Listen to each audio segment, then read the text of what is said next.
আসসালামু আলাইকুম।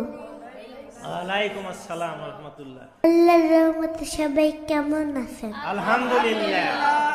দরুদ পড়ছি সেই দয়ার নবী, মায়ের নবী, যাকে সৃষ্টি না করিলে আসমান জমিন জান্নাত জাহান্নাম এমনকি আপনাকে আমাকেও আল্লাহ সৃষ্টি করতেন না। সেই নবীজির উপর সবাই দুইশি বলে বলি সাল্লাল্লাহু আলাইহি ওয়াসাল্লাম। আমার নবীজি নূরের নবী। যারা মাটি বলতেছেন তাতে মুসলমান না আমার আল্লাহ পাক বলছেন আমার নবীজি নূরের নবী। সুবহানাল্লাহ। তাহলে আপনারা কেন মাটি বলেছেন? কোন শরীফ আল্লাহ বলতেছেন সূরা মাইদার 15 নম্বর আয়াতে কদ জাআকুম মিনাল্লাহি নূরুন। আমার আল্লাহ পাক বলছেন আমার নবীজি নূর দিয়ে তৈরি করি। আর তাহলে আপনারা কেন মাটি বলছেন?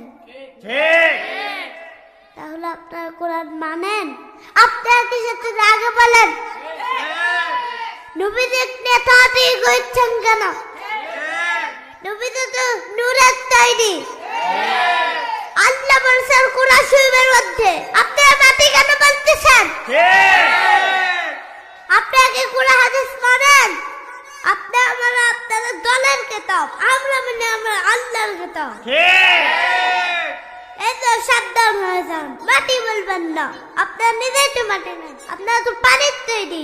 কোন শরীফের মধ্যে বলেছেন আল্লাহ সূরা তারিক 6-7-8 নম্বর আয়াত খুলে দেখেন। আপনারা তো কোন শরীফ বেঁচে খান।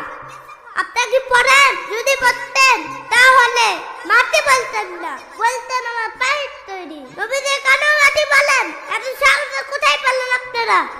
আল্লাহ বলেছেন নূরের তৈরি, আপনারা বলছেন মাটির তৈরি। আল্লাহ বেশি জানেন কি আপনারা বেশি জানেন? সাবধান সাবধান, জাহান্নামে যাবেন কিন্তু। এখন সময় আছে, পেয়ে আসেন। আল্লাহু আকবার। জিন্দাবাদ জিন্দাবাদ জিন্দাবাদ জিন্দাবাদ।